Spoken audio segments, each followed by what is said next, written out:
الرحمن الرحیم. ګرانو مینوالو سلامونه، نیکې هیلې او احترامات مې ومنئ. ستاسو ورور محمد عمران د پښتون غږ نه ستاسو سره حاضر دی. مینوالو د دې یو نیم کور د غم دونه سیوا شي چې د خدای په کړو ریان شو چې خدای پاکه چې په کور کې ځوان نشته، کور کې د ګټې وټې څوک نشته، د دغه کور ګزران به څنګه کېږي؟ تاسو په دې شارټس کې دا کور ولیدو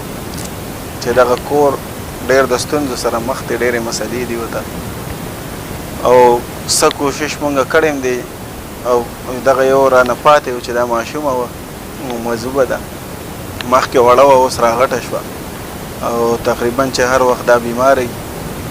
د تبې تکلیف یې ورته ډېره مسلې ورته نو په کنډم موجود خو دغه مسلې ډېرې زیاتې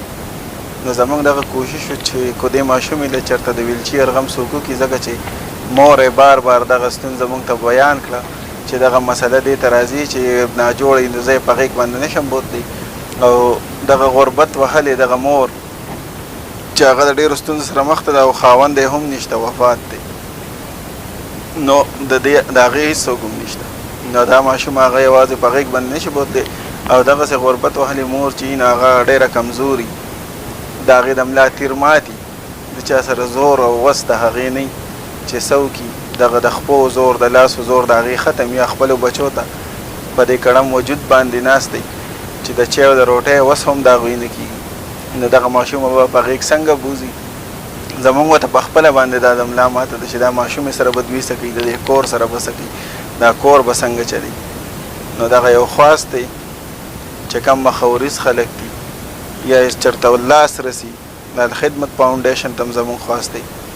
هغوی ته هم دغه ستونزه وویل مخامخ ته چې دې ماشومې له د ویلچیر غم وکړي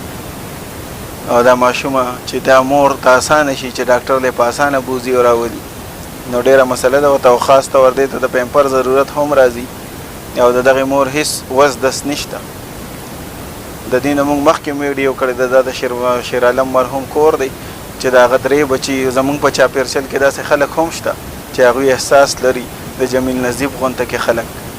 نو هغوی هغه درې ماشومان په خپل سکول کې داخل کړل، په پرایویټ سکول کې سبق هم وایي، د هغوی جذبې ته زموږ سلام دی او دغه ستونزه هم ستاسو مخې ته کېښوده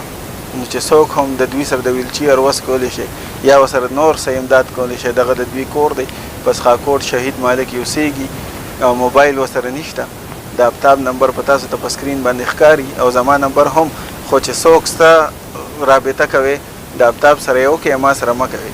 افتاب د دوی مخکې هم ډېر عرصه کړي دي، افتاب سره د هغوی رابطه وکړئ او افتاب د هغوی هر یو څیز را رسوي دلته او چې نور چاته دغسې ستونزه وي په کور کې بیمارۍ د زما په نمبر ما سره رابطه وکړئ، انشاءالله موږ به ځان در رسوو چې هر څه کوشش به کوو چې وخت وباسو او در شو. الله هم ښه لره، خوشحاله اوسئ، د الله په امان.